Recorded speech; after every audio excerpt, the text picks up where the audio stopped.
Hello, everyone. Can everybody hear me? Yes, we can hear you. Yes. Sorry, I'm going to grab some slides here. Okay, so I hope everyone is fine with this. I'm going to record the session, and then I'm going to upload this presentation later for everyone to be able to access it. Actually, I probably will just upload it to YouTube, and I will send you the YouTube link. I'm going to give it maybe like 4 or 5 more minutes for more people to get here, and let's get started about 3:05.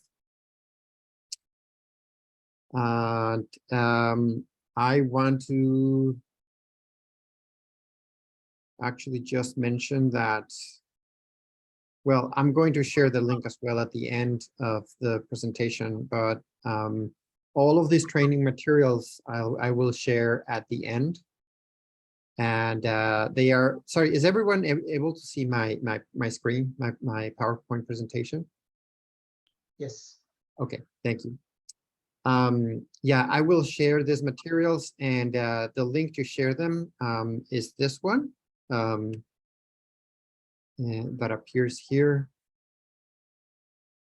Actually, I wanted to copy that to the, let me see if I can copy that to, well, you can just Google, PRISMS Center, GitHub, and then PRISMS-PF training materials.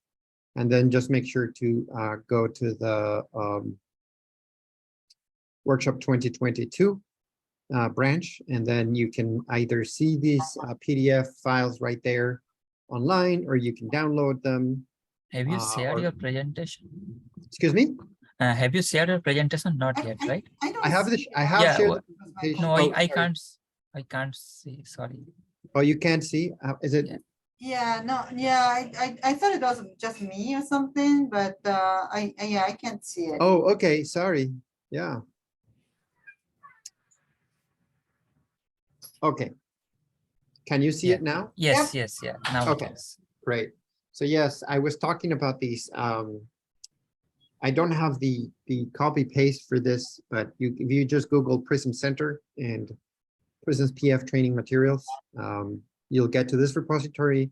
If you go to the Workshop 2022 branch, you'll see the materials that include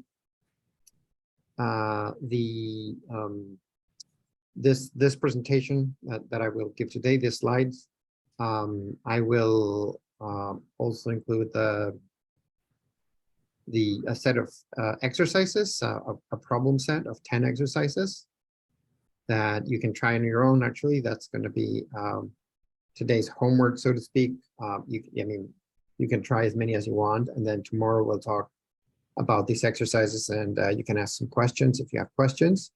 And also a cheat sheet, which contains like the basic commands and things to compile the code, and just useful commands.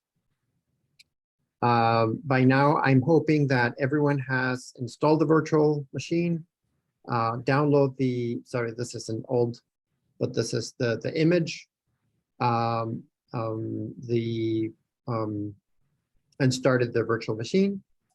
And also the user, for those of you who don't know it yet, like the user is the PRISMS tool, and the password is PRISMS_user.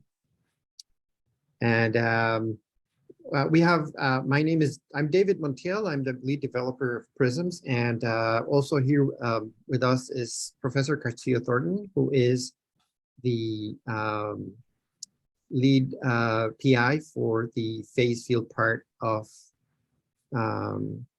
the PRISM Center. And she will actually help me out answering questions. So if you have any questions, but there will be actually a period for questions. But if you have any questions during the presentation, just please write them. Thank you for sharing the link, by the way. You can just add them on the chat. And Professor Thornton will will, answer whatever she can answer. And if for any reason it's something that I need to answer, I'll answer them when we take a break.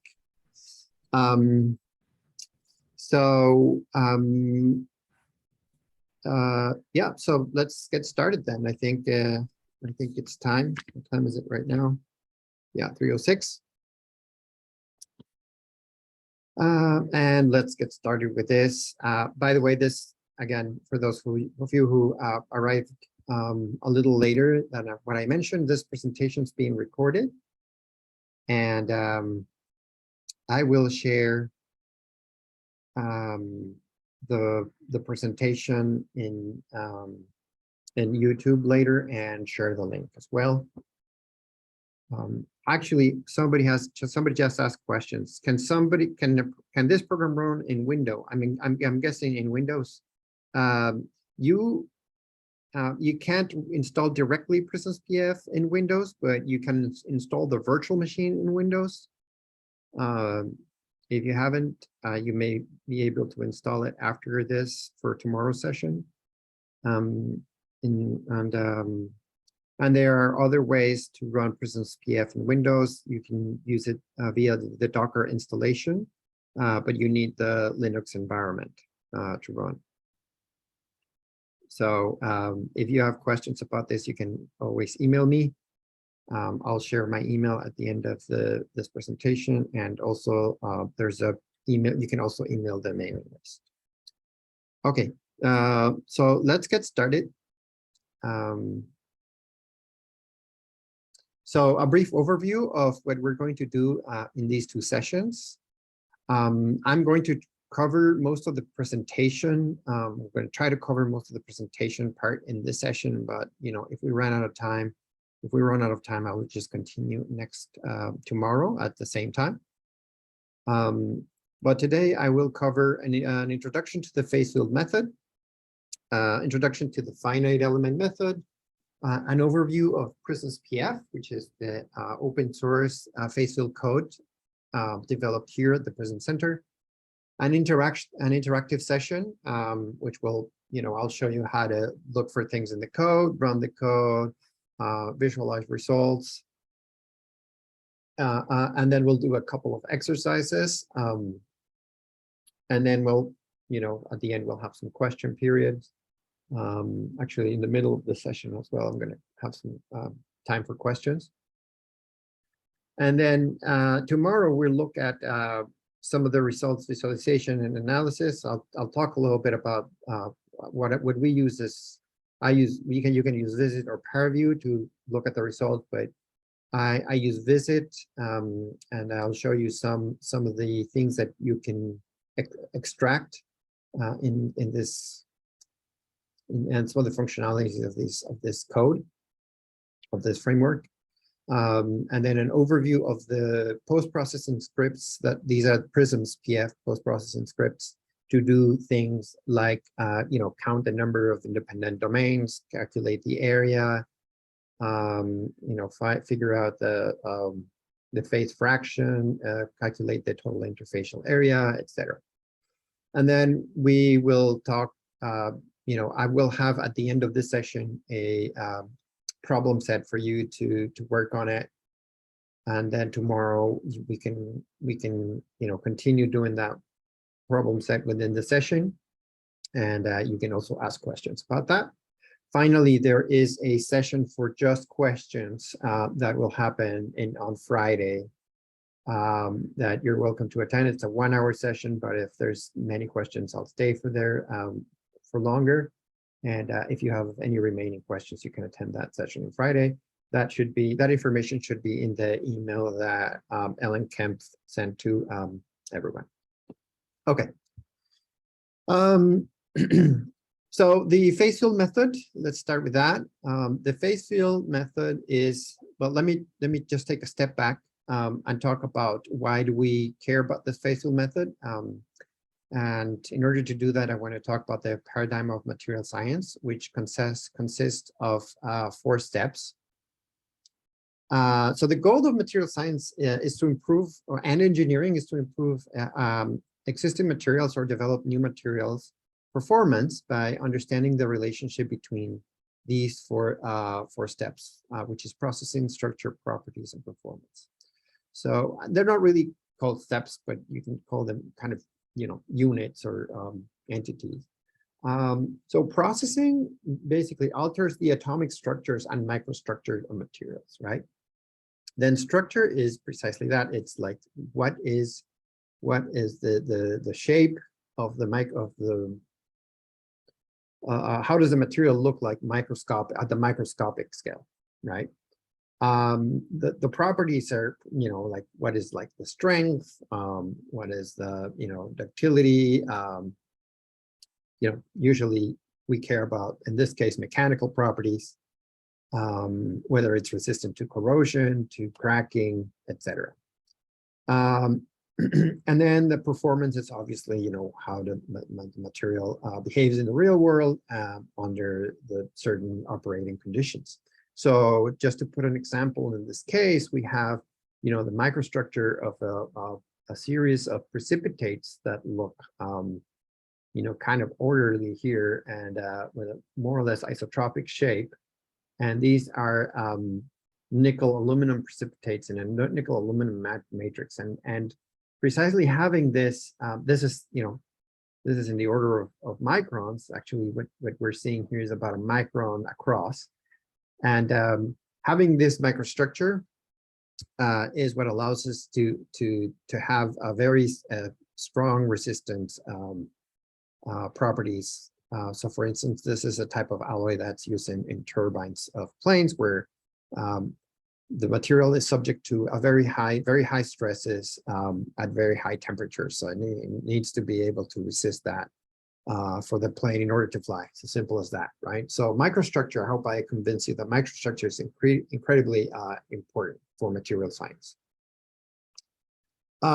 So phase field modeling, in essence, is a method to simulate the microstructure evolution in time. And in particular, the evolution of interfaces and compositions of different constituents in a material. And these simulations help us to understand the underlying mechanisms that give rise to different microstructures. And being able to predict the microstructure evolution is a powerful tool in the design process that will give us a set of desired properties and performance. So some of the, just to mention, I'll go back to phase field, but just to mention a few applications of things that we can simulate. We have, for instance, sorry, this is the wrong label. This is precipitates. This is magnesium rare earth precipitates and how the morphology and interactions. So this is an example of a result of phase field on the left, and then a structure obtained in a microscope, and you can see pretty good agreement. Then we have, for instance, microgalvanic corrosion on magnesium. This, for example, here is the corrosion of a magnesium matrix, and then we have a particle, a second phase particle, and then how does that particle influences the microgalvanic effect, which makes the corrosion close to that particle faster, as you can see, kind of like the dip around it. Then, a recent one is alloy solidification of aluminum copper to look at microsegregation effects in this alloy. A few other ones are spinodal decomposition, nucleation and growth, particles, evolution of particles with strong interfacial anisotropy, and grain growth in the polycrystal. But there are many, many others. These are just some that we've used PRISMS-PF for. So what's the idea behind the phase field model? So to model microstructure evolution, it is essential that we have a method to describe and track interfaces.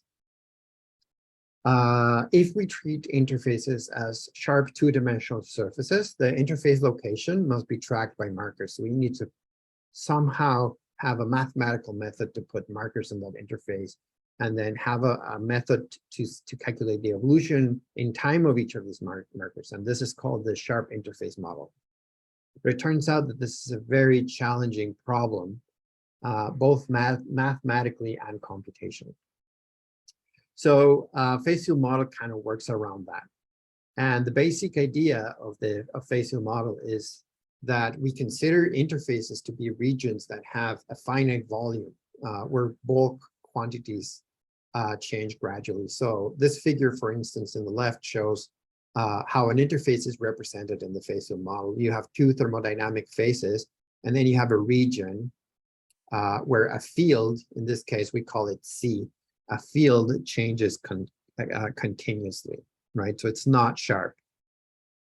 And then, you know, bulk quantities such as this field that changes throughout the interface are governed by a partial differential equation that we can solve everywhere. So the advantage of this is that we don't need to track the interfacial regions explicitly. We just solve the partial differential equation or set of partial differential equations, and that gives us the evolution both in the interface and the bulk.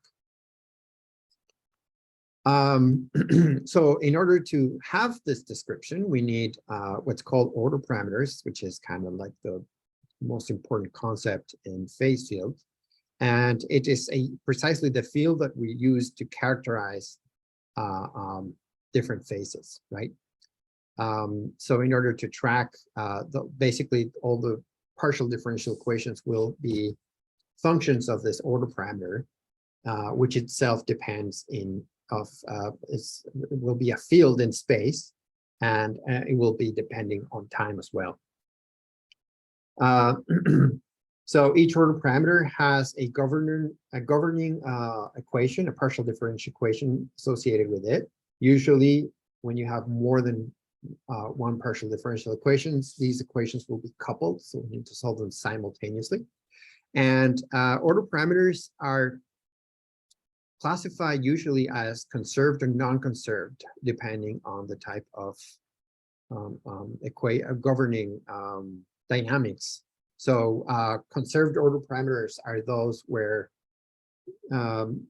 they are characterized by evolution, where the total amount of one phase stays the same.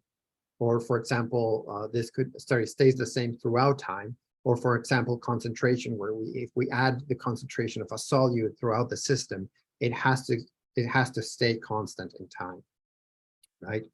And if we have a local increase of that quantity in the neighborhood, there has to be a local decrease of that quantity. And then non-conserved order parameters are those where you can just have a transition from one state to another, and then you know, it doesn't have to, nothing has to stay constant in time. You can have a transition where from one phase to a completely different phase. And then the ratio between those phases does not have to stay constant. Hopefully this will become a little clearer later on. So what really determines so now, you know, I talked about phase field. It helps us calculate evolution. I talked about interfaces. I talked about order parameters. But then how does phase field describe the evolution? So this evolution is described by a combination of thermodynamics and kinetics. Sometimes we call that dynamics as well. So the equilibrium state is a state, you know, just a very basic use of thermodynamics. It's a state for which the energy is a minimum, right? Over the possible states given certain constraints for the system. So for bulk phases, the state can be determined using diagrams, and this phase diagrams, and it's characterized by having a uniform chemical potential. And systems featuring complex microstructure are observing materials are not usually in thermodynamic equilibrium, right? So essentially every system that wants to be in equilibrium wants to be uniform, right? So if you have a complex microstructure, it's not a uniform system. However, the evolution of the system is still driven by the minimization of this free energy. And the driving force for those phase transformations are proportional to the gradient of the chemical potential. But there's a kinetic factor that determines how fast this transformation occurs. So and that kinetic factor is important. So let's have, I just want to put an example of a simple formulation. So imagine we have a binary system for which different phases are characterized by different equilibrium concentrations. So, you can think of this as this is, for example, a phase diagram of silver copper, right? And then you have, you have a free energy curve that depends on concentration. And then it turns out that then in these points that intersect the common tangent constructions, those are the equilibrium compositions. So when we have a concentration of average concentration that's between these two values, we'll have phase separation, right? And then the equilibrium concentrations of these two phases, phase coexistence, will have C alpha and C beta. So one of the things that is convenient to describe this to begin with is to define an order parameter that depends linearly on this local concentration in the system. And we can define this as, for example, C minus C alpha over this distance here. And so if we define it that way, this order parameter goes from 0 to 1, right? So if we have 0, we're in C alpha. And if we have 1, we're in C beta. And then imagine we have a free energy, which includes bulk and interfacial contributions. So I haven't defined this free energy. I'll talk about this later. But imagine we have a system in which in one state, it's not uniform, it's not in equilibrium, but we can still define a free energy for the system. And this free energy will not be uniform. And so imagine we have that. So then we can, in general, define a chemical potential, defined as the variational derivative of the free energy with respect to that, order parameter that what we define.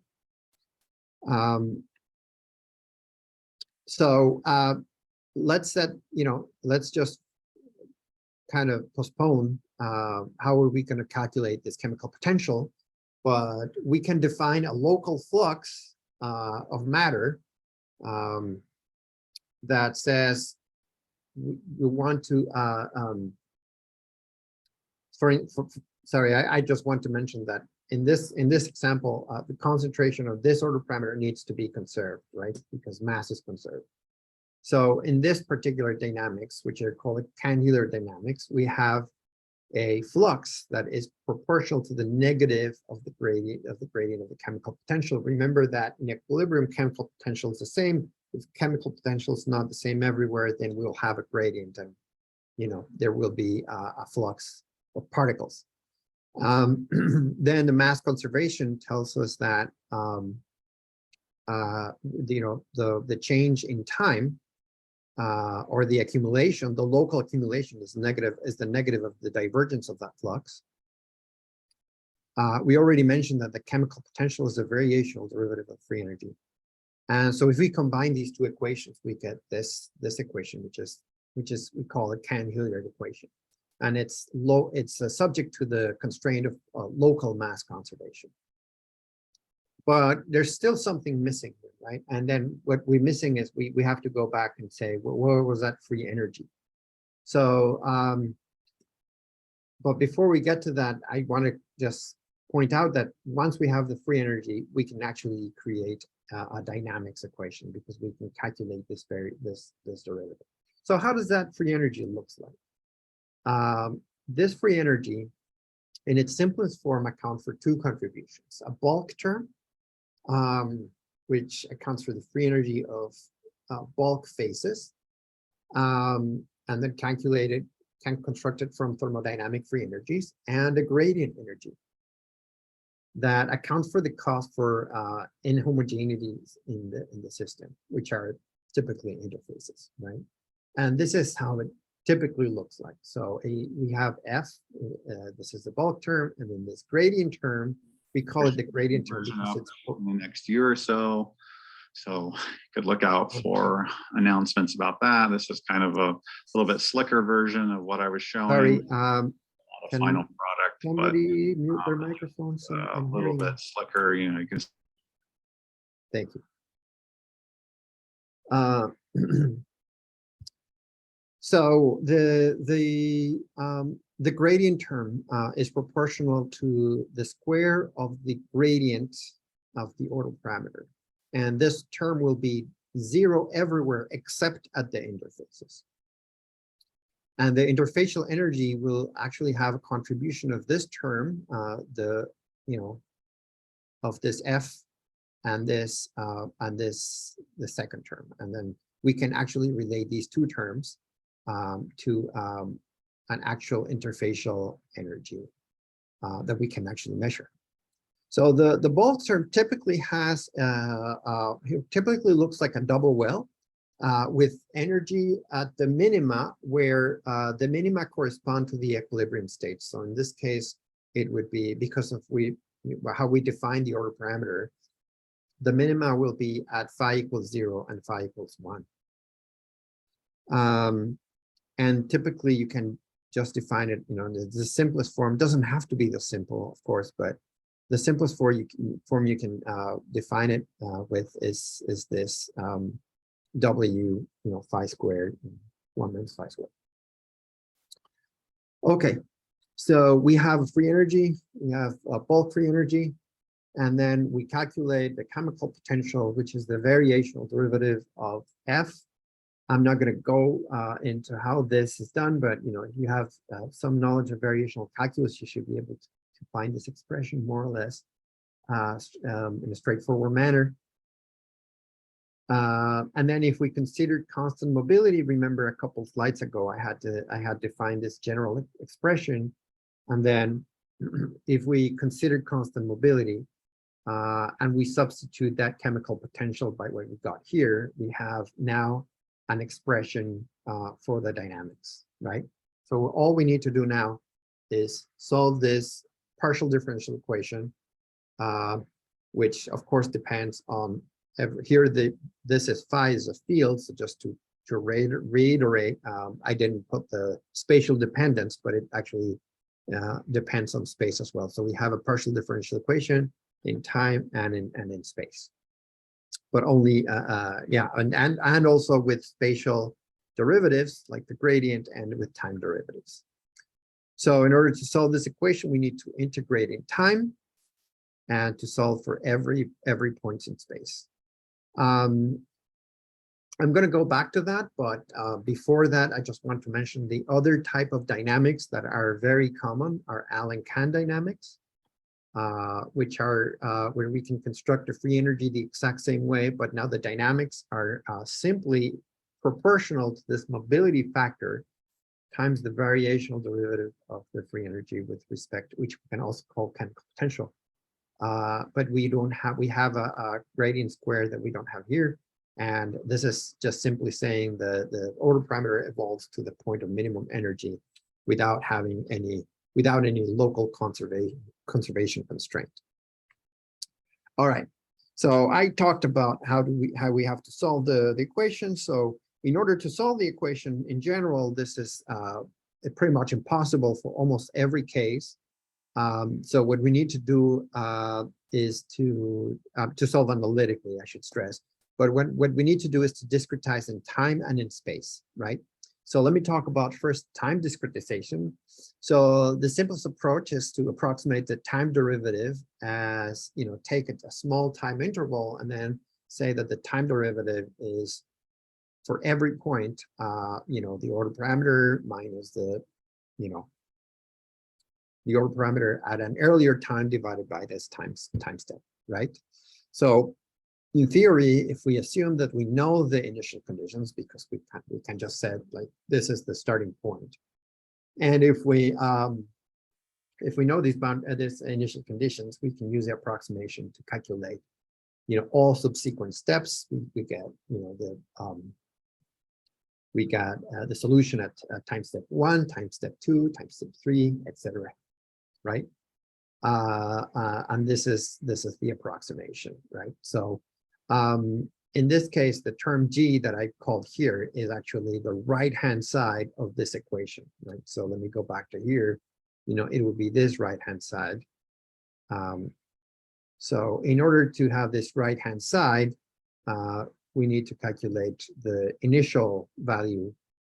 And then for time step n, you know, if we calculate this at time step n, if we know what this is, the field in time and space at time step n, we can calculate the same field at time step, you know, n plus delta t, right? Or tn plus delta t. And so on and so on. And this is known as, this is the simplest way we can do this. This is known as the forward Euler method. It's actually the method that PRISMS-PF uses. There are other methods, such as the backward Euler or the Frank-Nicholson that depend on time. And then the difference here is that the derivative here, the right-hand side, is calculated at a different time. Instead of calculating it at the previous time, we calculated at the latest time. And these methods need an implicit solution of the partial differential equation because we don't know because we don't know the solution at the later time, right? So in general, they are better in terms of stability, but they are more difficult to every time step is more difficult to solve in terms of computation. So I'll talk a little bit about that later as well. Now, just as we discretize time, we also need to discretize space. So in order to discretize states, we can do the exact same as we did with time. We can separate, you know, we can separate space in a grid and take values of consider values of the order parameter as at each of these grid points, right? And then just as we approximated the time derivative as a, you know, difference between values at two neighboring time steps, we can do the spatial derivative as the difference of neighboring values between two grid points, right? And then we can we can substitute that into the equation, and this is, you know, kind of this, again, the simplest way, the simplest approach to solve partial differential equations in phase field. However, PRISMS-PF doesn't use this method. PRISMS-PF uses the finite element method, and in this method, the system is subdivided into smaller parts called elements. So instead of focusing on points, we're focusing on elements. It is actually more difficult to implement, but it is more versatile and it's often more efficient. This method is commonly used in structural mechanics problems.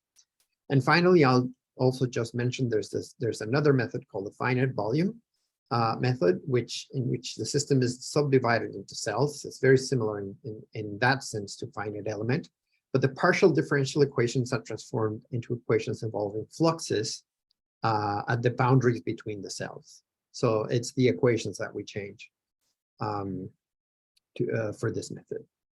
And this method is best suited to solve problems that involve conserved quantities. Okay, so since PRISMS is finite element, I want to talk a little bit about this finite element approach. So the main idea of the finite element method is that any partial differential equation in time can be discretized, not the same as finite difference where we have a series of values at every point, but instead we can have a superposition or a sum of functions that are localized. I'm representing these functions using this psi j, and these functions are localized. In this case, I draw them as kind of like triangles in this case, but it doesn't have to be triangles. It can be higher order functions, can be parabolas, or even higher order. But the most important part is that they have to be localized. And we can just say that any solution can be approximated as a sum of coefficients times, we can think of these coefficients as weighting factors times these functions. And so we could call it a trick. It's not really a trick, but sort of the approach of solving partial differential equation first involves multiplying the partial differential equation by any arbitrary test function, and then integrating over the whole volume of the system. So now if phi s, as we approximated in equation 1, is the solution of the partial differential equation, this, if it's true for every point, it should be true for the integral, right? For any test function. So so what, this form is called the weak form, precisely because it's less restrictive, right? It doesn't apply to, this equality doesn't apply just for every point, it applies for the whole system. So what we can do, instead of having a test function, we can substitute by one of these basis functions, the psi j, and we can substitute this sum, equation 1, into this equation. And then by doing that, what we get is actually a series of n equations, because when we calculate these integrals, some of these, well, sorry, let me just explain it a little bit more clearly. So we can first expand this, replace this expression 1 into this weak form, and then we can have a series of equations that derive from using different test functions, and we can use each of these test functions, and then we will have, if we have n test functions, we'll have n equations, right? And then if we solve all of these equations simultaneously, we can find the solution, the approximate solution. We also, by the way, I should mention that in order to do this, we also need to specify boundary conditions. But the trick is, and then maybe it's not straightforward to see here, but the trick is that the product of these functions can be computed analytically. So all we're solving for is this set of coefficients u of j, and if we find the coefficients u of j, because we know these functions a priori, we can calculate the approximate solution. Okay, so in order to write the equations in the weak form in a way that we can use it, we have to do some manipulation. And this is something that we need to do for all PRISMS-PF applications.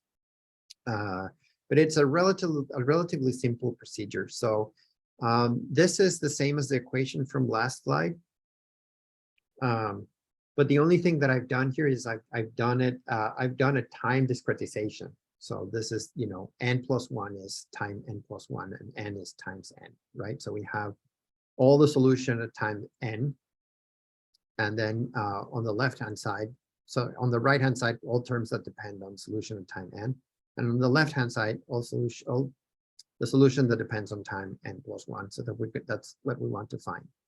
And then we do that thing where we integrate over a test function. And we haven't said anything about this test function. It's arbitrary.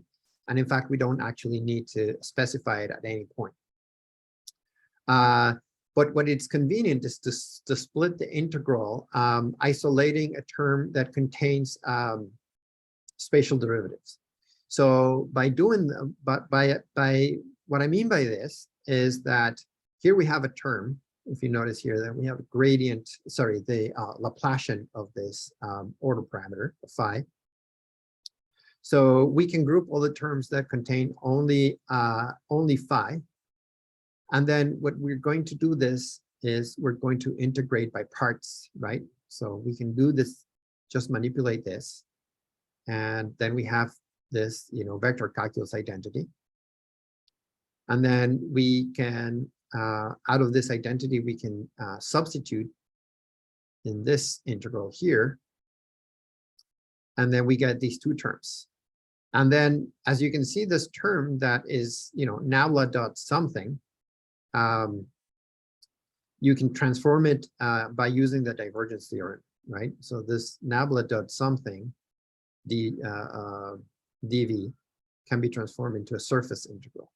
And for now, even though this is not necessarily true, but for now, we're going to assume that the test function is 0 at the boundaries. And if it's 0 at the boundaries, the surface integral here is 0. And then this intermediate term just vanishes. And then, by doing this, we get this expression. And as you can see, we have a term on the right-hand side that is proportional to omega, the test function, and a term on the right-hand side, that's a vector term, that is proportional, that multiplies, the gradient of the test function. And this is the type of input that PRISMS-PF needs, basically. So if we just have all the terms that are proportional to the gradient, not that are proportional, that multiply the gradient of omega, and then all the terms that multiply just omega, we can input them, and then PRISMS-PF, that's all it needs to do to solve the system of time dependent equations. And then, of course, we need to do this for every order parameter or field that characterizes the system. Okay, so this may have been a little, rushed, and but I will, of course, you will be able to obtain these slides, and you can ask questions separately. You can always email me if there's something that's not clear. But this is kind of the gist of how to input the equations in PRISMS-PF using the weak form. Okay, so we've covered the basics of phase field modeling and finite element, but I also want to add that a couple of remarks. First, most phase field formulations employed either the Cahn-Hilliard on the Alenkine dynamics or a combination of both. So that's actually very, very useful. And I'm talking about things like precipitates coarsening, grain growth, solidification, etc. There's a few others. And depending on the system we want to study, we can incorporate different physics into the free energy, right? So for instance, if we care about elasticity, we can include an elastic energy term. We can include interaction between different order parameters. We need to do this, for example, in grain growth. And we can include an external electric or magnetic field to account for, electromagnetic energy. And then many applications of the phase field model require the simultaneous solution of multiple order parameters. That's actually more the norm than just having a single order parameter. All right, I'm going to stop here for questions, and then I'm going to talk a little bit about the PRISMS-PF framework. But yeah, if you have any questions, you can just unmute your microphone and just ask it, or ask them in the chat. Let's give it a few minutes.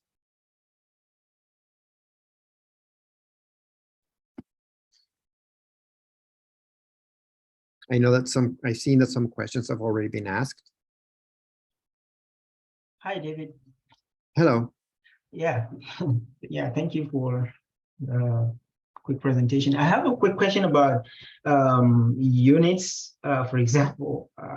So is there like a standard way of like units for example, like some of the phase field variables or the parameters in the phase field, like Cahn-Hilliard and Alenkine equation. So for example, I've seen like papers where they have the mobility in units of, say, meters to the, like in SI units, meters to the 5 over like joules per second, second. And then some in other places you see it as meters to the 3rd joules. So like sometimes it's a little confusing when you read in the literature. It's so I don't know, is there like a standard way of saying if you have like a general Cahn-Hilliard equation or general Allen-Kane equation, L has like dimensions of, let's say, length cube over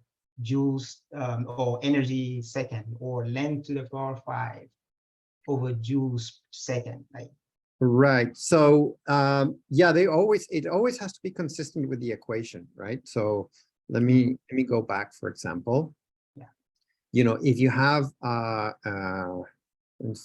let's think about this Cahn-Hilliard equation. So so typically, for example, you know, concentration is dimensionless, right? And then, but energy, and then this variational free energy, or this mu, has units of energy density, right? So we have joules. Let me just annotate here real quick. So, you know, for instance, here the chemical potential. Oop, I can't annotate, I'm sorry. yeah, But, you know, this chemical potential will have, you know, joules per meter cubed, right? yeah. Okay. And then, you know, you have 1 over meter squared because you have 2 gradients, right? Mhm. Yes. So mobility has to have units of whatever units it has to do to offset that Mhm. this in order to get 1 over time, right? Okay. So it has to be consistent, depends on the equation. on the equation, right? Yeah. So, and then of course, you know, you have to also be consistent. If you're going to use SI, you have to use SI for everything. Mhm. Okay. And then, yeah, you just have to be careful on you have to be, and then you can also always non-dimensionalize your equations, right? Where you can just pick, like, say, I'm going to decide that the unit of energy is this, Okay. and then you can just write your equation. It's actually a good practice to write the equations in non-dimensionalized form. And then at the end of the simulation, you convert everything to dimensions, right? Okay. But yeah, I don't know if I'm answering your question. Yeah. But Yeah. I'm just it's yeah. I get if the you- idea that it has to come from the equation. Yeah. Exactly. So if you have any, you know, equation where, like, there seems to be inconsistency in the units, just Mhm. check the equation, if any you know, source. And then Okay. maybe there's a lot of time people make mistakes in papers, right? So Okay. if you have any equations, I can anything that you want me to look at, I'd be happy to. But Yeah. Maybe sorry. after I don't want to take the time. Sometimes it happens that you're like, it's impossible, where just the units don't match, and then Sure. it just turns out that they were careless a little bit. Yeah. Absolutely. Thank you.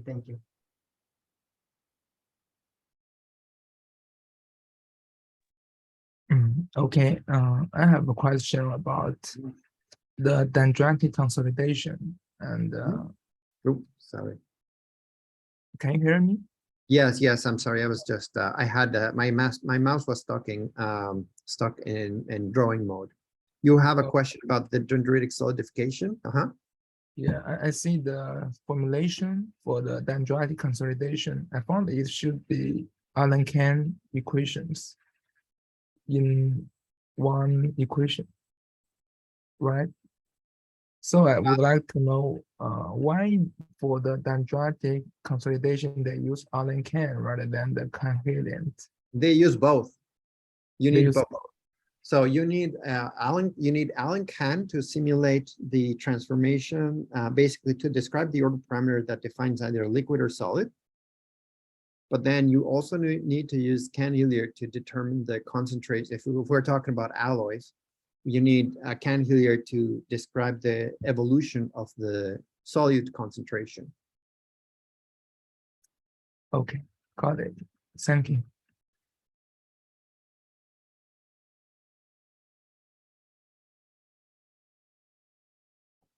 Hi, David. I have another question. So when you're describing the non-conserved order parameters, so for example, if you have like two like phases, you have two non-conserved order parameters. Let's say for grain growth, and you have like the system evolves in time. Then you have like now the two spheres evolve into a one grain, one full grain. How do you how do you describe the non-conserved variable for the evolved grain, for the bigger grain, I guess? Like, how do you represent? Okay, let me just backtrack a little bit because I'm not sure I understand. So you have, you say you have two order parameters representing two different phases, two grains, Yes, and then they are going to somehow coalesce into a single grain. right. So, well, if it truly is one single grain, then that means one will grow and the other one will disappear, I guess. In which case that means the new order parameter will be 0 and the original order parameter will be 1. Okay. In that grain. If they coalesce and they still, you know, I'm thinking, you know, because I know that you've been looking at sintering, for example, right? In that case, sometimes they just coalesce and they just stay there. And then in that case, they don't, it's a coalescence, but you will still describe the whole system using the two order parameters. Okay. And they just be one next to each other, right? I see. Okay. I just want to make sure. I thought you said two phases. Are there two phases or just one phase and two grains? Because they're different. Yeah, I guess one phase but two grains. So, but two different Just orders. orientation different. I see. Correct. Right. Yeah. Yeah. In which case, yeah, that what David said is correct. Okay. Thank you. Yeah. Okay. Anybody has any other questions?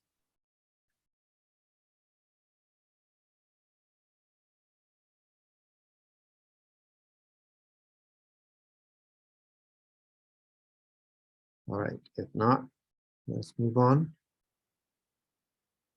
And let's talk a little bit about the PRISMS-PF framework. This is something, and I apologize for those of you who also saw the talk that I gave on Thursday. There's a lot of overlap, but I will talk about some of the main features and performance of the framework. And obviously, those of you who couldn't make it, that's why I prepared some of this, right?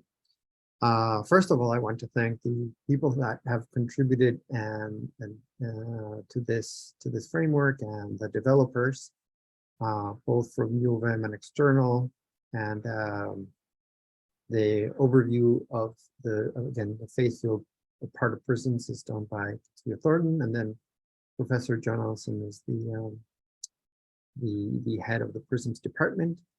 The column on the left are the developers that have worked at different stages in this code.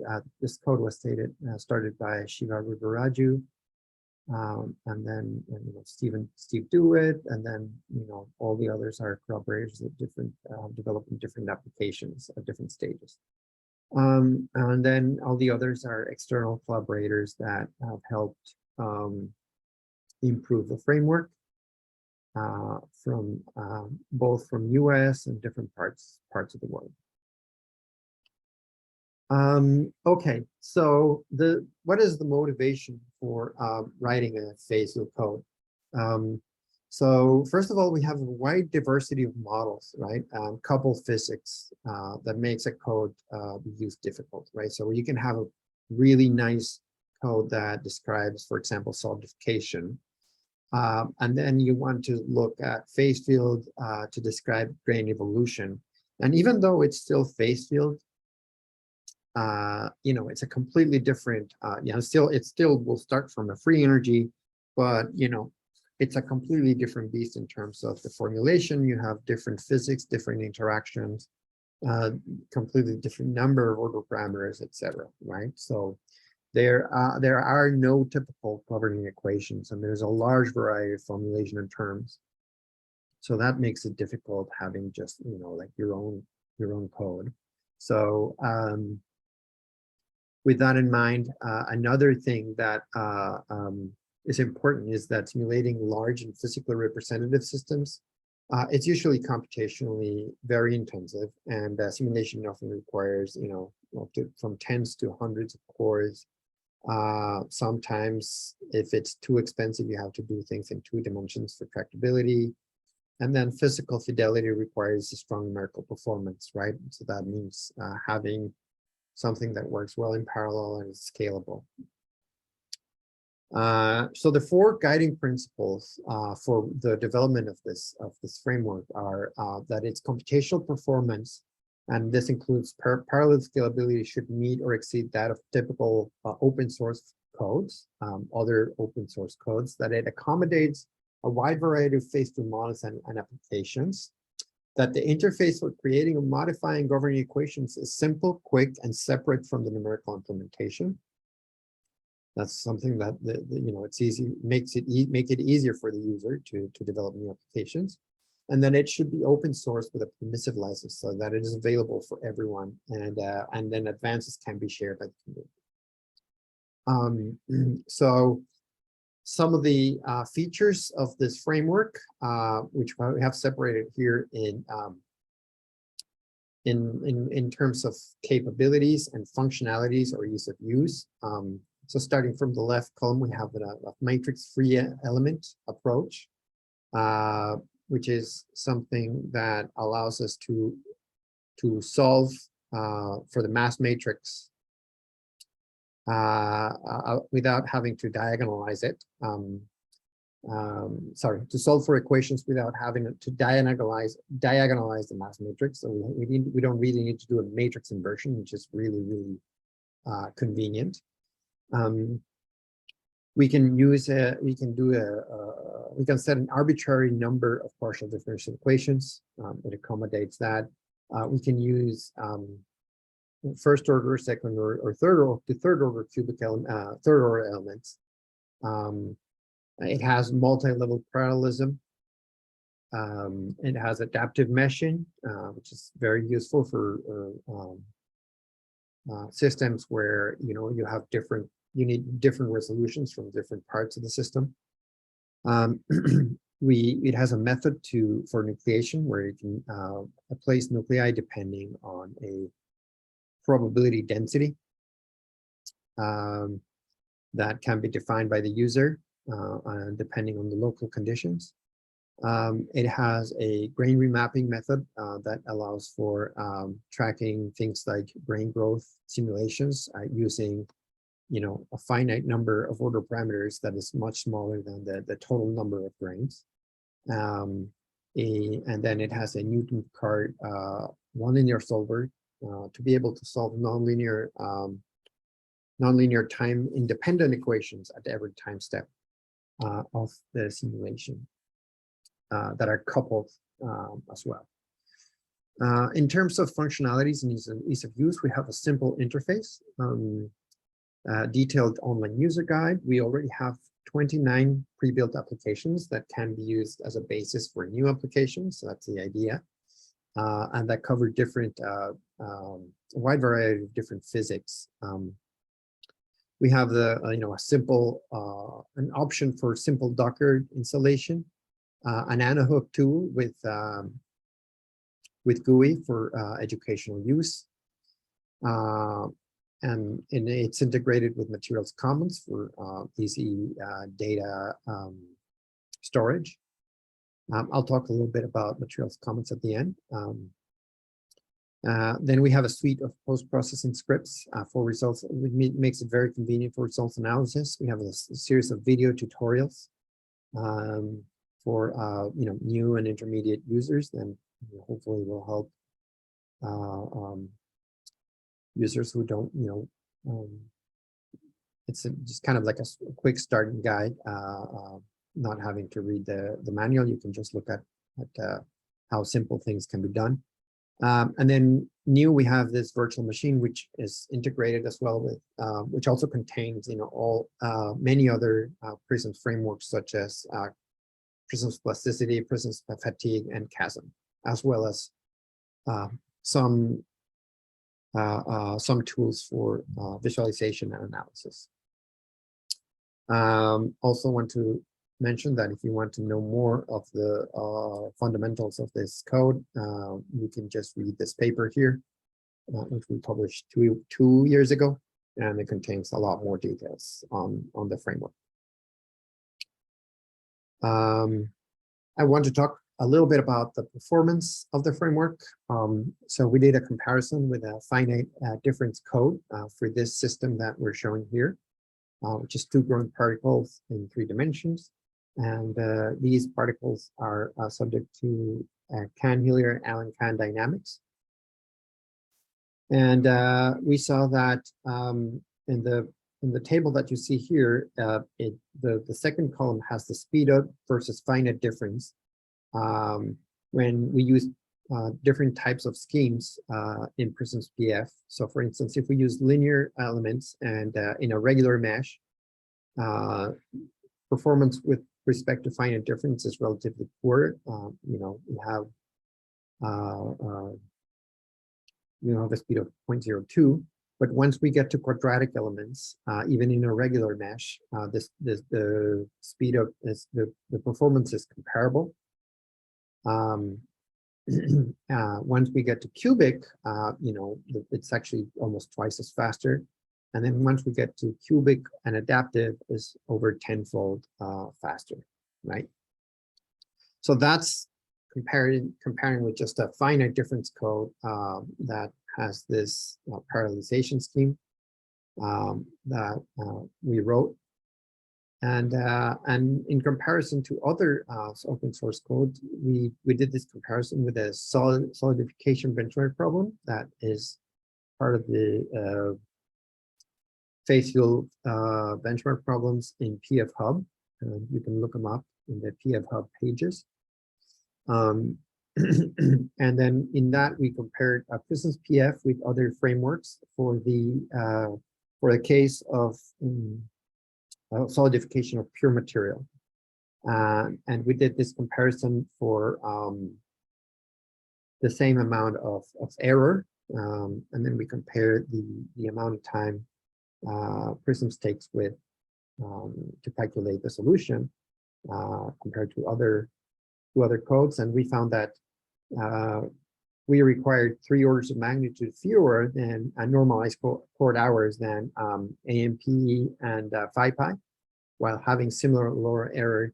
And the fastest calculations for PRISMS-PF and MUSE have actually similar computational cost and tip velocity error. And of course, for these calculations, we did it for implementations by expert users in each case, right? So basically, one of the guiding principles that the performance should equate or be better, we can show that it is achieved here. I want to also mention some of the new and incoming features. Some of the recent apps is the one for microgalvanic corrosion, one for alloy solidification, one for spinel decomposition. Just some examples. And then under development, we have an application to simulate twin evolution, one to simulate recrystallization, and another one to simulate sintering. I mentioned that this latter one is developed by Brian Kinzer here at U of M. As I mentioned, also we have that video tutorials, one for installing running and visualizing results, another to install prerequisites, one where we look at nucleation and growth, we look at the governing equations and how to input terms. And then one for spinel decomposition, and in that one we look at inserting, implementing random initial conditions and followed by Allen-Cahn dynamics. Sorry, Cahn-Hillier dynamics. And then we have more videos coming soon with increasingly more complex scenarios and applications. Also, we have integration with Dream 3D that allows us to import a microstructure in a microstructure generated by Dream 3D, which includes grains, different grains that can have different sizes and distributions. And then PRISMS-PF can just read those as input for grain growth simulations. Then we have a series of post-processing scripts. Some of these new scripts are the ones that are highlighted here, but we have a script to plot, just quickly plot and save the results. And by saving, I mean saving an image of the results. One to calculate phase fractions. So for instance, if we have a solid liquid, we can use it to calculate the fraction of solid or fraction of liquid. One to calculate the interfacial area, or if we have a 2D simulation, the interfacial length. And then another one to calculate domain statistics. This one, previously, we used it to count the number of independent domains. For example, if you have nucleation, that is very useful. But now we also, this script also calculates the average domain size and the standard deviation of around that average, which is also useful to look at things like power law behaviors in time. And then we have integration with Materials Commons. We are currently writing new scripts for this integration that take advantage of the new, the recent CLI. And that will allow us to store things like storing project results, organizing results using this metadata, and then also publishing data sets that we can share with the community. Very quickly, there's this NanoHulk tool if you want to just play with PRISMS-PF using a, again, I use play, but this is actually rigorous calculations. For example, if you want to look at the effect of different elastic constants on the shape of misfitting precipitates, elastic constants and interfacial energies, I should say, you can look into this tool that was recently upgraded. This was developed at UC Davis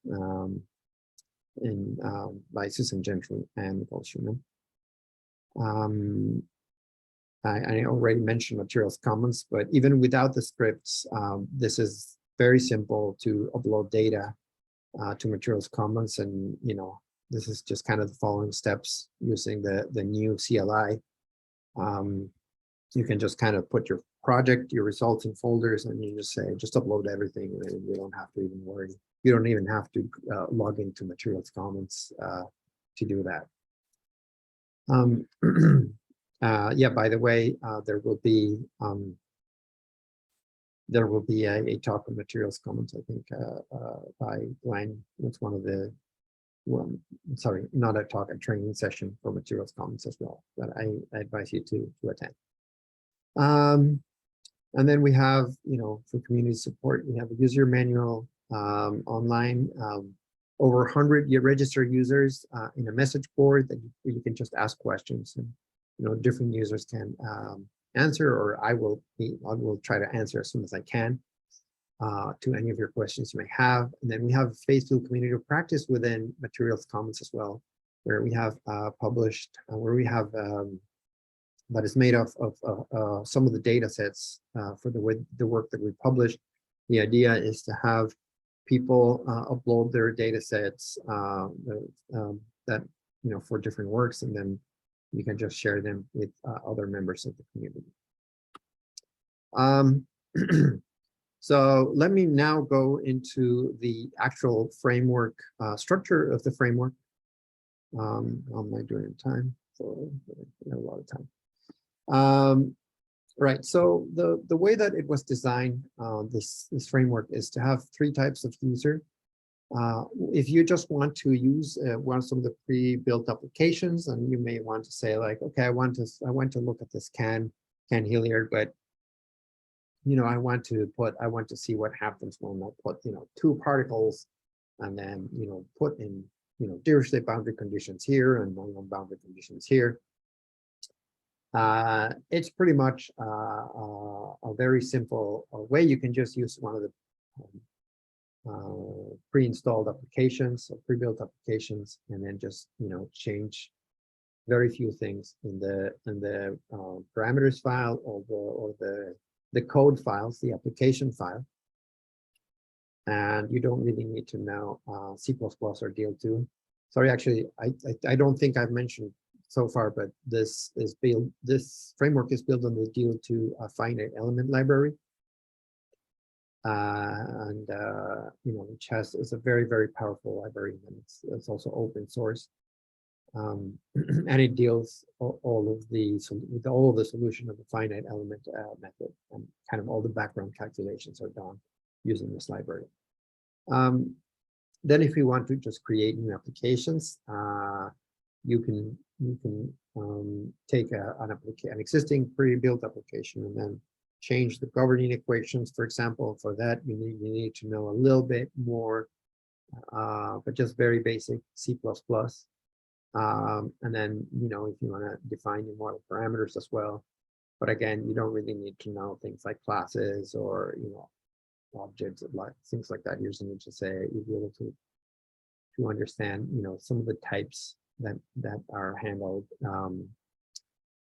where you can define equations. I'll show some examples of this in a bit. And then if you're a developer and then you want to implement new features of functionality, then you need to edit the core library, which is sort of the background of all the calculations happen. And then you need knowledge of C++ and DL2. So for the structure of PRISMS-PF,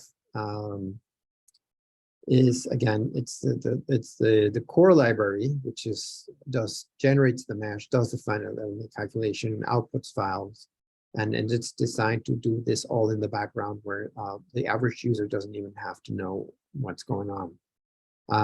Then for each application, which is kind of an instance of the phase field model to simulate different physics, is a directory that contains an input file, some application files. And this is where the user would input governing equations, boundary conditions, initial conditions, numerical parameters, model parameters. I mean, by these, I mean model constants,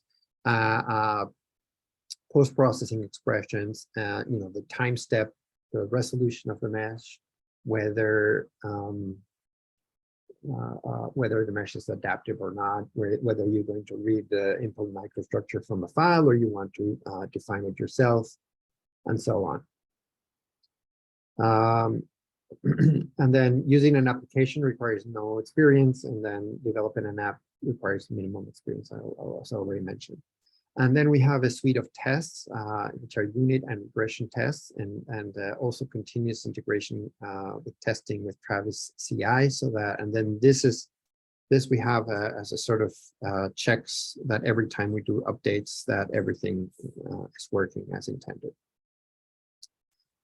Okay, so now let's finally go to the interactive session. But before we go into that, so if you have, like, maybe just take a minute. Actually, let's just take a minute.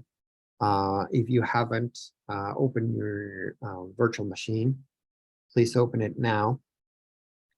But I'm going to mention a couple of slides to just talk about the files that are within each application. First of all, I want to talk about, for those of you who are not familiar with Linux, these are some of the commands that will be helpful. Again, I'm going to share the slides at the end, so you can use these.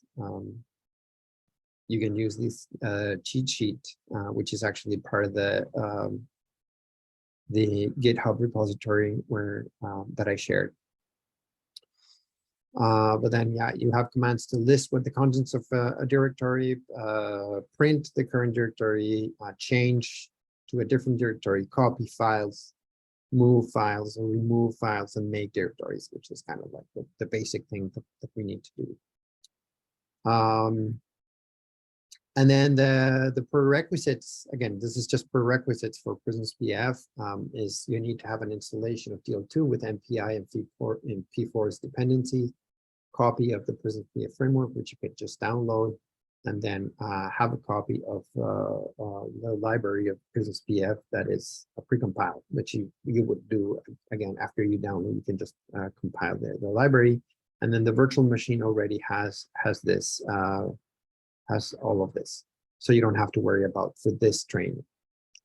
The code files we have a main code file, which basically takes care of, you know, in the grand scheme of the steps that you need to do for every simulation at the grand scheme, which is opening, you know, parsing the input data, building the fields, loading initial conditions, etc. Then we have the parameters. My apologies. This is now called parameters.prm. But then this is text file, which all the input data, you know, the model constants, the boundary conditions, etc.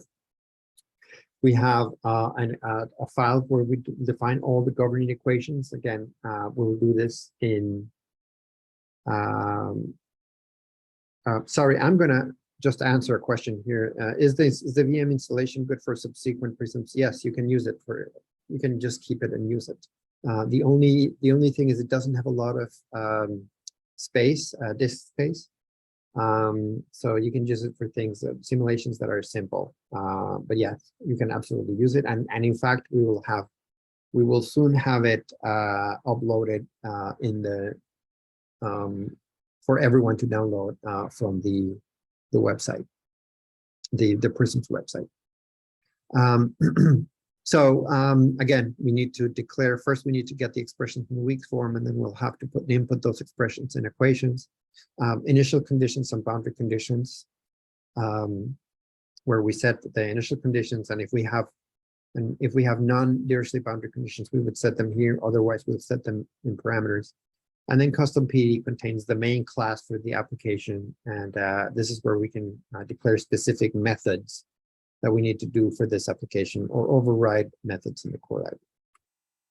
And then optionally, we have a post-processing file where we can calculate things like, you know, like the total energy, to make sure that, you know, the evolution, the total energy decreases throughout the evolution, things like that, things that you don't need to compute the solution of the order parameters, but that may be useful for analysis. And then nucleation.cc, which is a file where we can establish the criterion for insert nuclei if needed.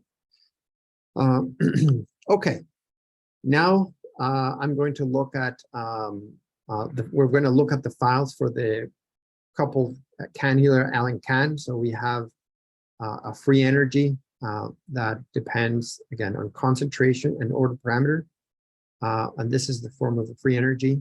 This is for now not super important. What's important is that we are going to have two dynamics, one conserved dynamics equation for the concentration, and then one conserved dynamics equation for the order parameter. And then we have, these are the equilibrium concentrations.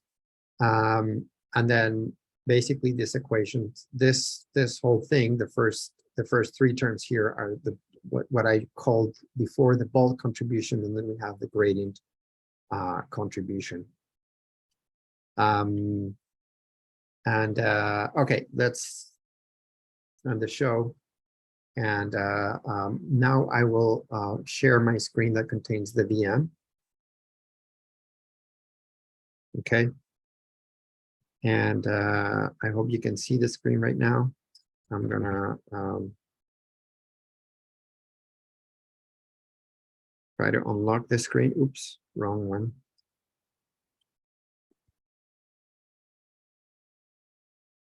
Aha. All right. Let me talk about a little bit about how the information is organized in the VM. So we have a terminal that we can open here, right? And let's see where we are. Where this is the home directory. And then let's see what we have, right? So we have several directories here. The important directory that we were gonna do all the work is in tools. So we're gonna go to tools. Okay. And I would like to leave some time for you to do all this. Let me know if you have any problems. Again, so we're here in tools, and then we're just going to see what we have. And then if you see, we have a directory here called phase field.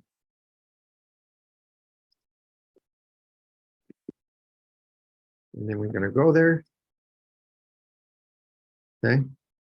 And then this is where we would compile the core library, but now it's pre-compiled, so you don't really have to do anything. Then we're going to go to applications. Okay. Okay. And then I'm going to just show you the files that are in the Hilliard Allen Can application, but I'm going to run that. This one takes a little bit, takes a couple minutes to run. So I'm going to, as an example, I'm going to run just a different application. Okay. But I'm going to show you the files of the Hilliard Allen Can. So coupled Hilliard Allen Can.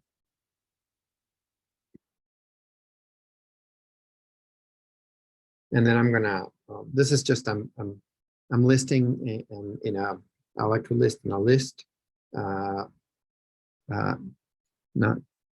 Not see all the files piled up, but see them separate in each one in every line.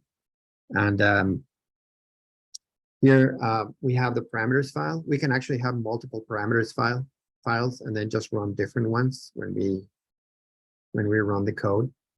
But let me look at, so I'm trying to, let's see if we can just open each file separately. So let's, in general, you don't really need to look to modify the file main.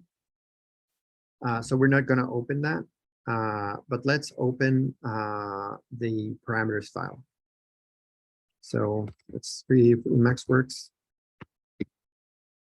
Let's open the parameters file. Oh, doesn't work. All right, let me just open it and we're just going to see it then. We're not going to edit it anyway.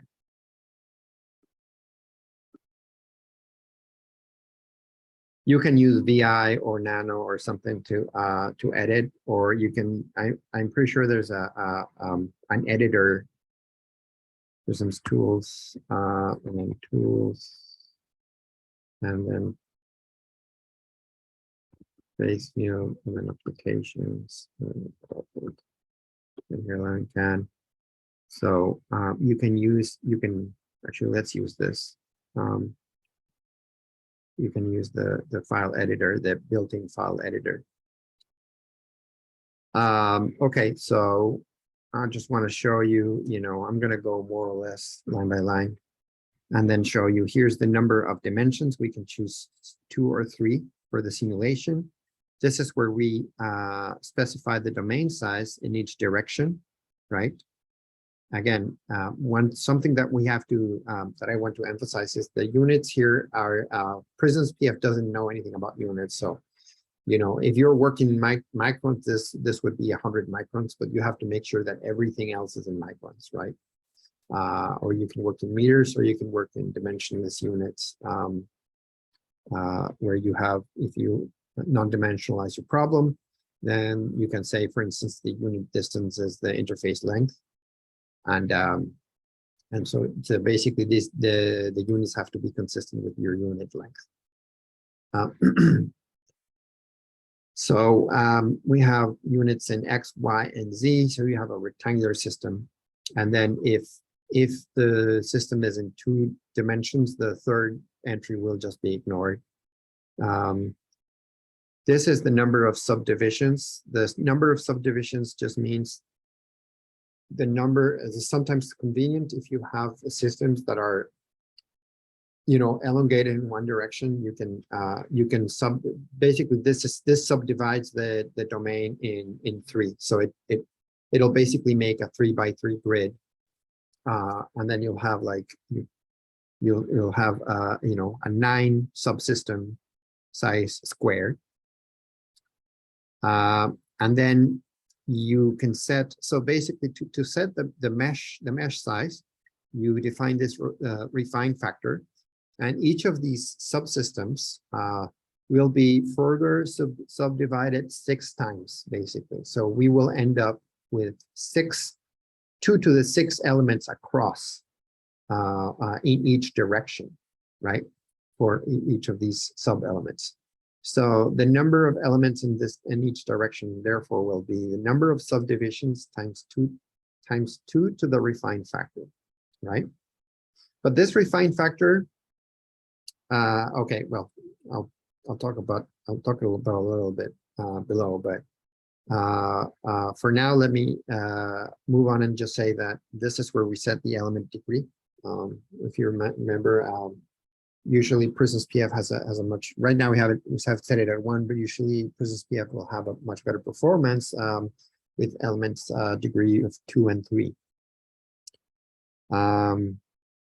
Then we can set whether we want mesh adaptivity, and then this is where I wanted to talk about the refine factor. If we have mesh adaptivity, then the mesh will not have a uniform resolution, but instead will have different areas resolved differently. So in this case, the refine factor will only be the initial number of subdivisions in the system, which is uniform.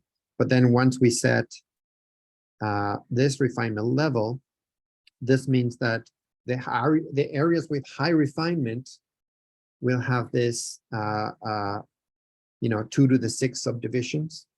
And then the areas with low refinement will have 2 to the 3 subdivisions, right? And then everywhere in between, it'll transition.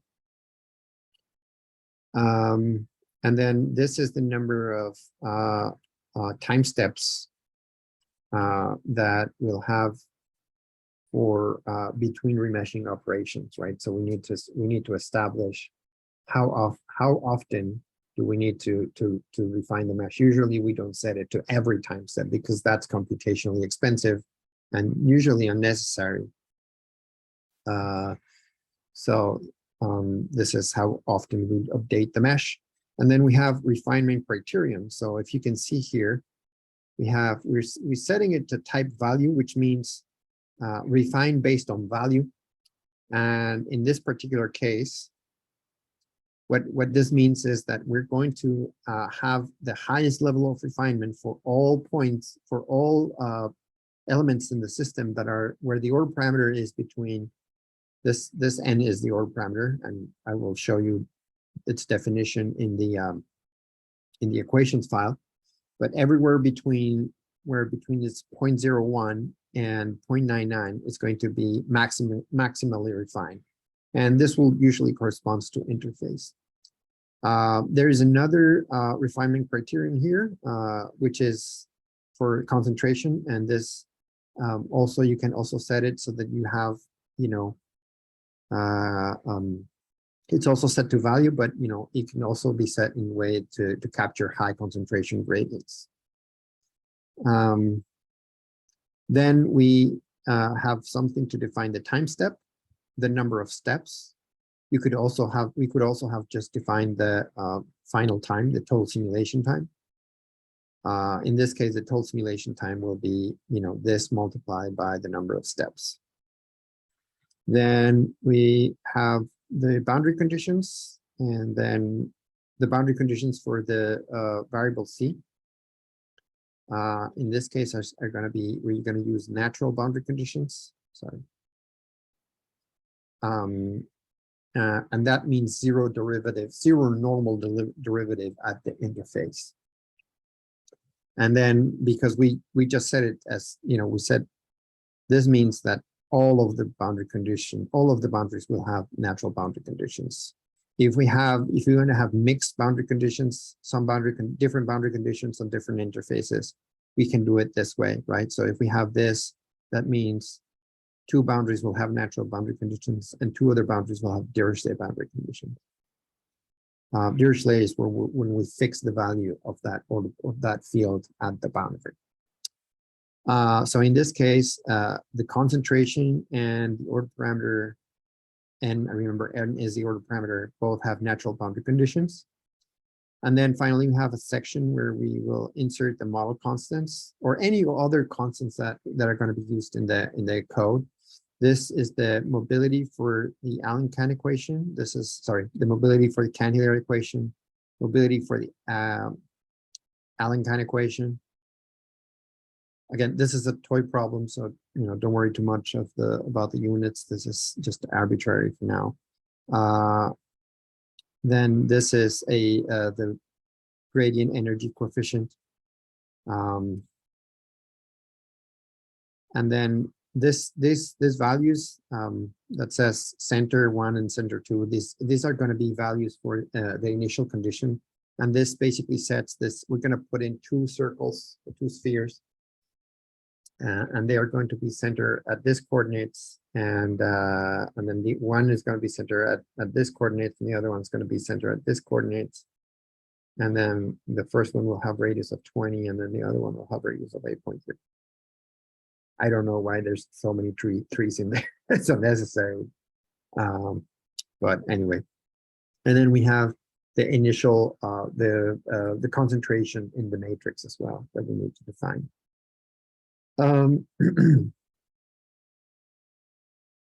This is the background concentration, and then again we will use this for the initial conditions of the system. Then we have the output parameters. So here we can set the number of outputs. So if we want 10 outputs for we want the simulation to throw out 10 outputs. This means that we want equally spaced outputs. If we have 1,000 time steps and we put 10 outputs, that means it's going to output every 100 time steps, right? And then these are the time steps that the time steps that will be skipped for printing to screen. So that means it'll give a report to screen as it simulates every 1,000 time steps. All right, let's be done with this one. Then there's also other features here that this application doesn't use, such as creating checkpoints so that we are able to, these are files that enable us to restart a simulation, not from 0. So if we have a really long simulation, we can have checkpoints, and that we don't have to restart it if something happens, and if we run out of time. Let's now so that's the parameters. I should mention that all of these parameters also need to be, well, not all of these parameters, only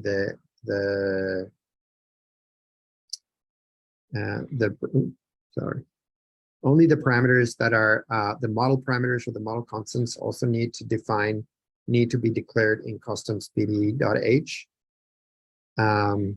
Again, this is the main class of the system, and this is where all the constant class members are defined.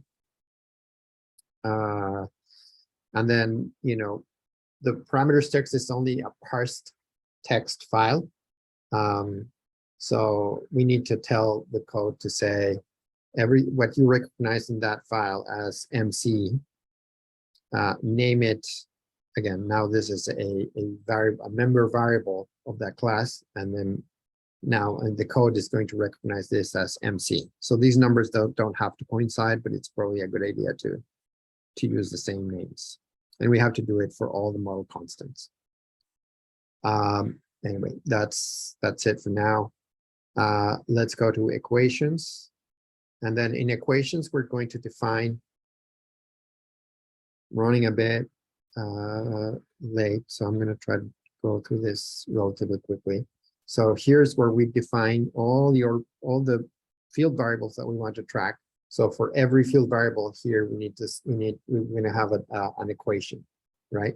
So in this case, we have C, which is a concentration. It's a type scalar. It's an explicit time-dependent variable because it'll have a, we have an equation that's the time derivative of C equals something. These are the dependencies of the scalar term. So if you remember, we have to divide this weak formulation. We have to put it in terms of a scalar term and a value term. And these are all the things that it needs to compute the scalar term. And this would be all the things that it needs to compute the gradient term. So we just need to declare them here that they're going to be needed. And we do the same for n, which is the order parameter. So we have to declare these in the first of these functions. And then this will the only relevant function for this application will be this one, explicit equations RHS, which is, again, we just need to, this is where basically with all the calculations are done. These are the free energies. Here we'll calculate the value terms. This, just so you know, this is the free energy. This is the derivative of the bulk free energy of one of the energy curves for the alpha phase.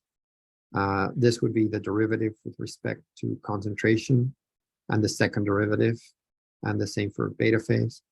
This is that interpolation function that I showed in the couple cantilever and can slide. And then, long story short, again, you can just look into this when you have more time.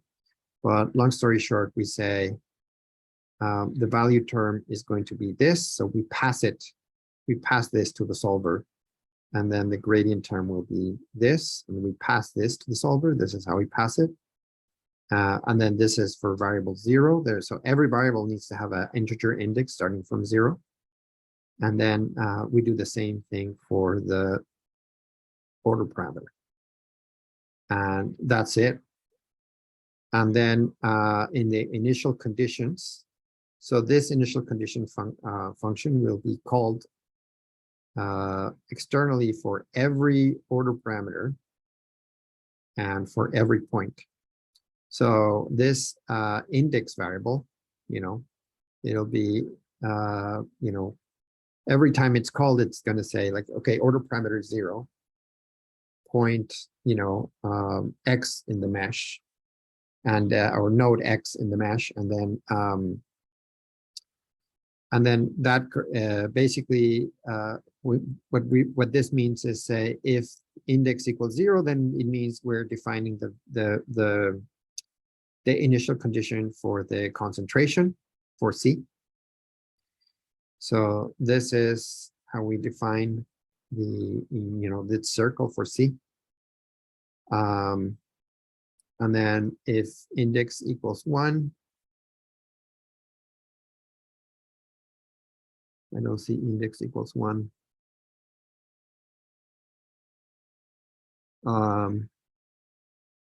Anyway, it's got to be defined somewhere, but basically there's another condition where I think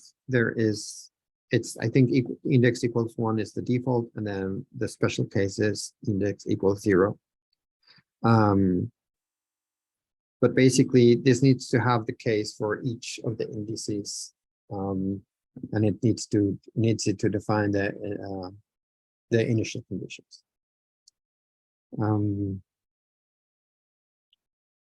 then the post-processing script is where we will calculate, again, things like that are relevant, that we want to know what they are, but they're necessarily so this file is optional. And then, for instance, here we're calculating the total free energy density. And then if you notice that here's a set output integral, so this will create a file which called integrated fields, and then it'll output the value of the integrated total free energy density. And then you can see, you can just plot that and see if that total energy increases or decreases. But you can also look at the total free energy locally, right? Sorry, the local free energy, not the total free energy. If you want to plot it, you know, in 2D or in 3D.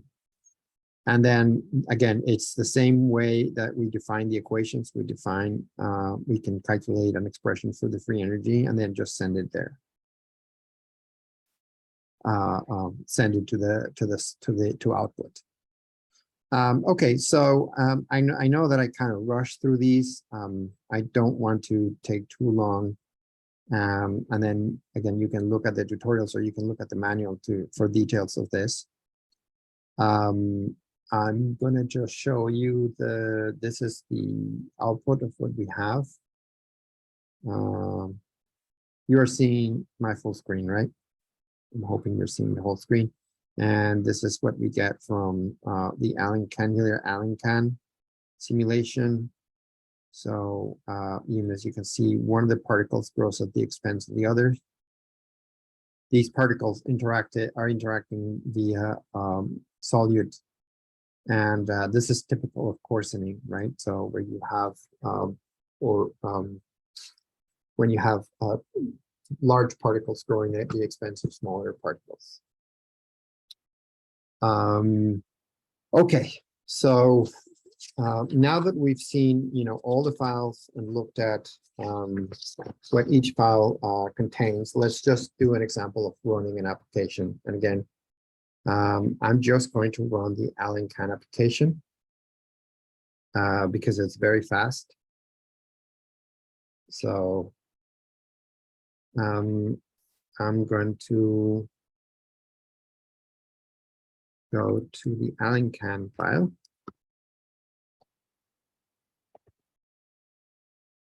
But before I run, sorry, I will.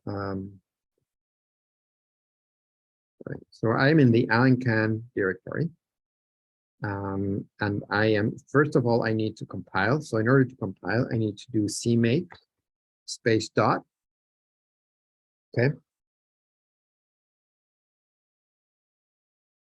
I'm gonna clear this. And then I'm going to just I'm going to create, after that, I'm going to create the executable using make release. You can do executable if you are debugging. It's useful to make a debug version so that it'll output more information. But for now, I know this works. So we'll just do this make release. And then we'll just wait until this is done. It should be done in a few seconds. There are some warnings that we need to get rid of, just incompatibilities or mostly just deprecated methods, but that still work. And then now if you see, I'm going to clear the screen again, and I'm going to see the contents. And if you see, there's a new file called main, and then this main is the executable file. And then you can just run this using main, or if you want to run in parallel, you can just do MPI run main.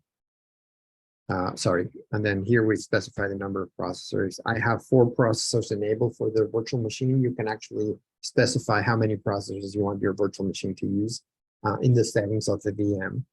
I used 4. And that's going to make it faster for me. So this is printing the screen. It's printing every 1,000 time steps, and every 1,000 time steps it's giving me a summary of the simulation. Basically, it's kind of profiling the simulation. It's telling me how long it takes. So the whole simulation took 20 seconds. And this is what each part of the simulation took. So it'll help me figure out how much, for example, does computing the right-hand side of the equations did, how much of the emulation as initialization, how much does it take in the output, etc. How much does it take? How much does the solver take? So, you know, it's that information is kind of handy, and you can set it to output every, you can set it to report it every output, or you can set it to report it at the end of the simulation. All right, so now we're done. And as if I again just show what we have, I'm gonna show a list. You can see that now we have this series of files, which are solution, and these are the files that contain the results of the simulation, right? And we're going to actually look into this files. Any questions up to now? Let me just, I want to just take a minute to see if does anybody has anybody tried to follow this or not been able to, or got any errors or?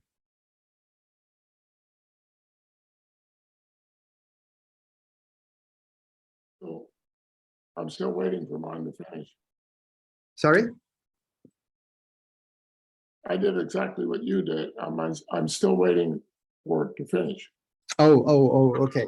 Okay, so maybe, yeah, maybe in the case of, maybe you don't have as many resources allocated for the VM. I have four, but it's 40. I think I'm about done. There's 50. Okay. Excuse me? Oh, no, I've got more than 50. Huh. I must have had something set wrong. Perhaps.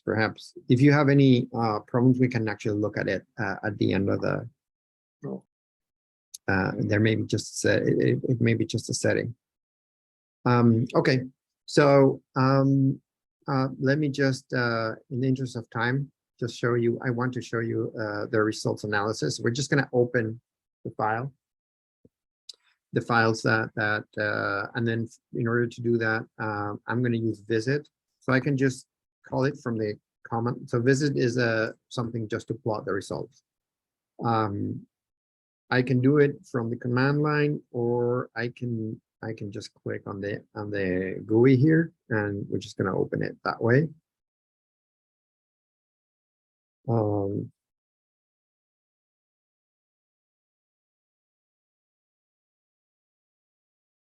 Let me move this.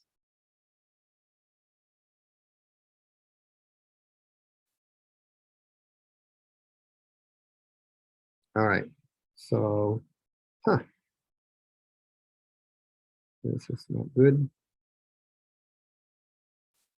I just didn't double click. Yeah, I have to double click.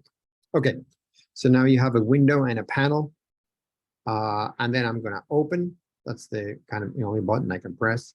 So I'm going to open the database. It's going to read all the files at the same time. First, I need to choose the directory, right? So I'm in Tools, and then I'm in Phase View, and then Applications, and then AllenCAN. Okay, and I'm going to select. It has this file grouping set to Smart, which means that it's going to open the whole series of results at the same time. Okay, I press OK, and then I'm going to do a pseudo-color plot, which is just a 2D plot where color is going to represent the value of the order parameter. Okay, and I'm going to plot here. This is AllenCAN only has one order parameter, so I'm just going to plot the order parameter. Okay, and then this is the initial condition of the order parameter. This is not really, doesn't really mean anything. It's just a series of circles of different sizes, and then with some overlap. But what's important here is just to look at the evolution of the domains here. So if I move, if I press this arrow here on the time bar, it's going to go and advance the time, the simulation time, and and it's going to go to the next frame. So remember that we said not in this actually, you wouldn't remember, but in this application it's set for 5,000 time steps, and it's set to output 5 times. So I have one output at 0, one at 1,000, one at 2,000, etc. And then as you can see, you can sort of see the domains evolving. And a characteristic of Allen-Kahn simulation is that interfaces will try to get the area of the interface will shrink as much as possible, and the interfaces will try to flatten out, and the domains, the domain that has the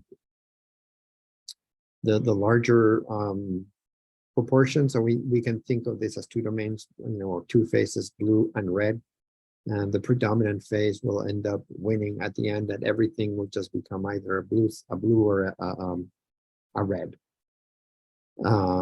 system here. But anyway, this only goes up to, it doesn't go up to that point. It only takes 5,000.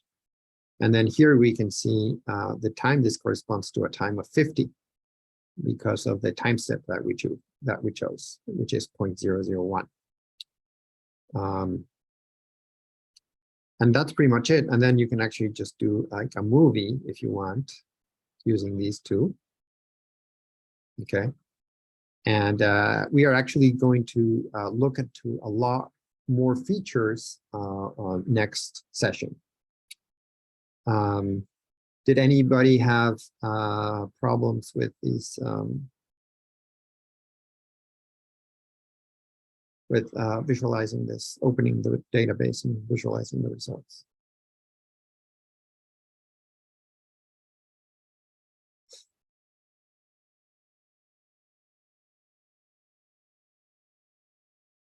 If not, I'm just going to close this. And oh no, not the virtual machine. I'm just going to close visit. Okay. And now I'm actually going to go back to my slides.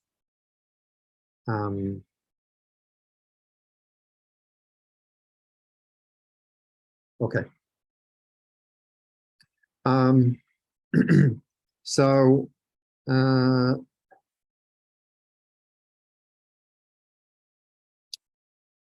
this is what we've done already, and you again, if there was some step that you missed or want to go back, this will be in the slides that I shared with you already.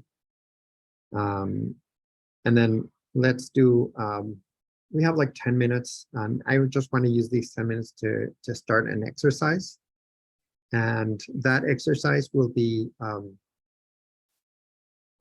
implementing a new term into the Allen-Kahn application. And this term is going to give the free energy well, the free energy double well here shown on the left. It's going to give it a tilt by an amount delta F. And then it's just another additional term into the bulk free energy that you need to add into the equations. And then basically that this will make phase beta have lower energy than phase alpha. So these are the list of, so then, we have the same governing equation. This, which we could also call mu, or the chemical potential, is given by this term here. But all you need to do is go into the equations and input this new term here. And these are the steps. So let's end here. And just, the last 10 minutes, I may stay a little longer just for questions. And then we'll just take it from here tomorrow, and you can ask some questions about this. I also encourage you that if you finish this problem, try some of the other problems of the problem set or the exercise set that I shared on GitHub. If you have time between today and tomorrow, and then tomorrow we can look at what problems you tried, and if you have any questions relating to those problems. Yeah. So any questions that you have up to here?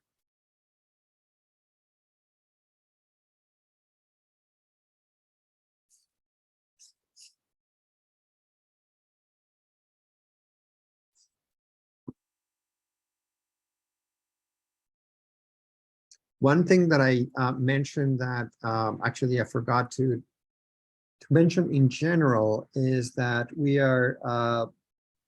there are a lot of things that we can do to integrate this framework with PRISMS plasticity.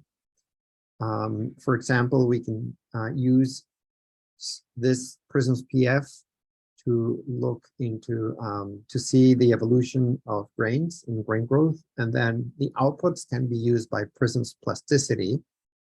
I didn't want to cover this in case you didn't go to that session, but the outputs can be used by PRISMS plasticity, and then PRISMS plasticity can calculate, the mechanical behavior of that by applying like a load, for example.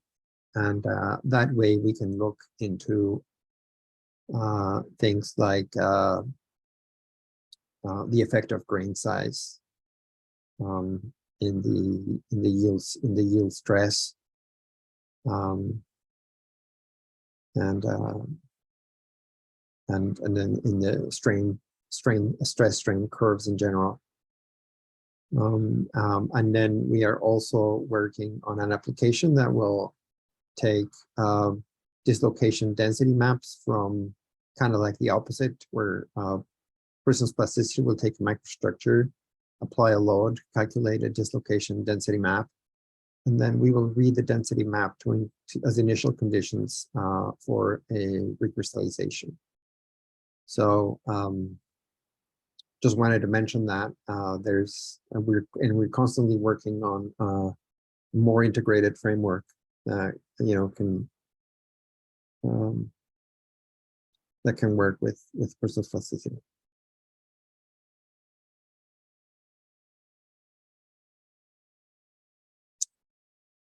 Yeah. So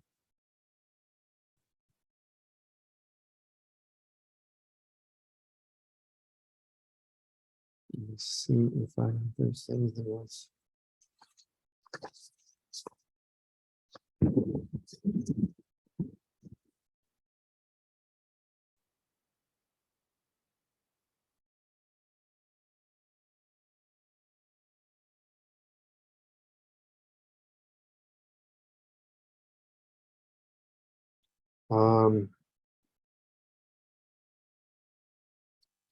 Actually, one thing we can do is, we have like 5 more minutes. So like, I'm going to leave the slide for like maybe a couple more minutes, and then I'm going to go to the next slide, which contains the next steps to do in this. So if you can take, for example, a screenshot of this, then you have like these instructions saved, and then I can go into the next slide. Or if you already downloaded, or if you can go to the website and then look at this slide on the website, then you don't have to look at the screen.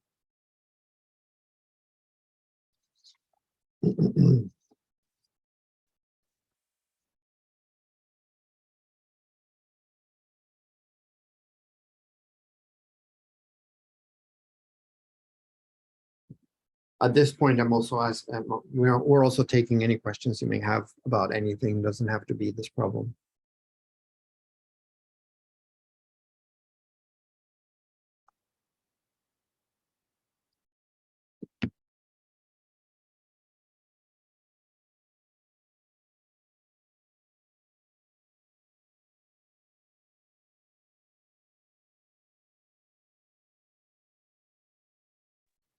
Hi, David. Mhm. Quick question in the the input file. Mhm. So I think I've seen in some of the applications, one like when you define this time the time step parameters. Mhm. Sometimes we define the simulation end time, and then other times it's like the number of simulation, the number of simulation. Is this like a preference, a matter of preference, or does? It's a matter of preference. Okay. If you input the number of time steps, it'll Mhm. automatically calculate. It'll basically just say, okay, run for this. There's a loop, right? Yeah. So it'll just say Okay. run this for 1,000 time steps. Okay. And then the final time will just be automatic. If you specify the final time, it'll calculate the number of time steps by dividing, Okay. that time by the time step, and then it's just a matter of preference. Okay. Okay. Thanks. It's just so that you don't have to do the conversion, but it's just, Okay. saving you a division. Yeah.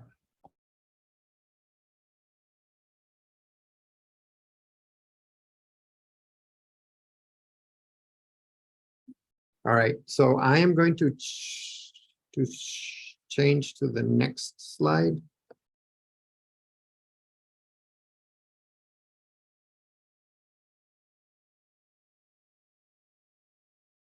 Is anybody stuck in any of this?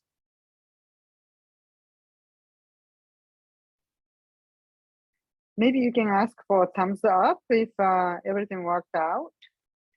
For what, sorry? Oh yeah, thumbs up. Yes. Or yes or no. No. Yeah, can you do a vote to see if everything if you're up to date with this part of the problem?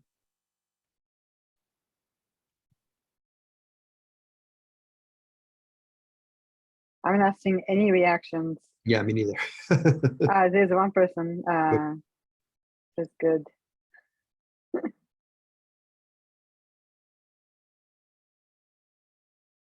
So yes, next time we're going to look at, sorry, tomorrow we are going to look at, it'll just be an interactive session, and we will look at some of the things that Visit can do, and as well some of the things that you can do with the post-processing scripts.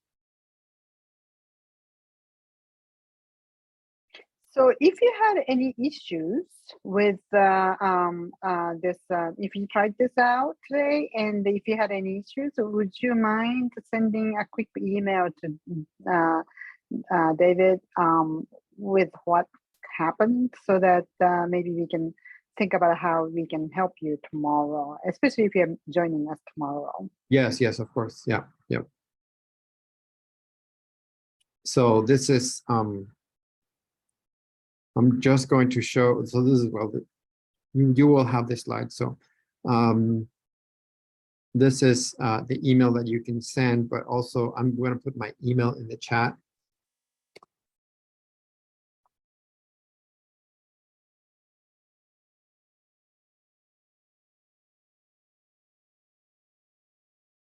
And yeah, feel free to just shoot me an email if you run into any problems, or if you have any questions about the problem that the exercise that we're looking into. Oh, sorry. Let me go back to this. About this exercise, or any exercise from the training, from the problem set, or if you have any problem downloading them from GitHub.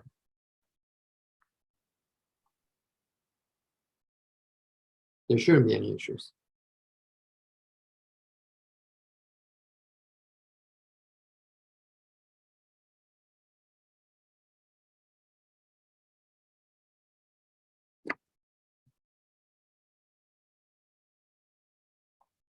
Well, do you think we can close since it's 4 past? Yeah, I think Okay. we can end the session. Thank you everyone for joining. I hope it's been helpful, and I'll see you tomorrow if you decide to join us. I recommend that you do, because you know, there's a lot of things that you can do with post-processing that are that we found very useful using a combined Python and Visit functionalities. And then also, Thank you if you for- have any questions, tomorrow will be mostly just questions. Thank you. Yeah, thank you for coming. And thank you, Katsuya.